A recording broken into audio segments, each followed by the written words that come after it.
Преимущество таежной свечи. Возьмем два одинаковых полена, одно нарубим на дрова, второе распилим на 3/4, поджигаем. Мы специально делаем это одновременно и в одинаковых условиях. Теперь вскипятим воду. В обоих котелках у нас будет по 2 литра воды. На свече вода закипела гораздо быстрее, да и дополнительных приборов не потребовалось.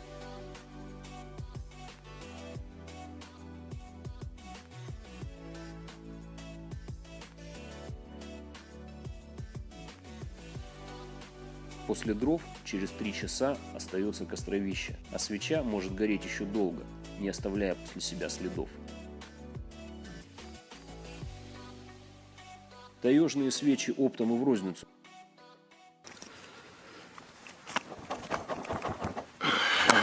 Можно еще рыбу жарить.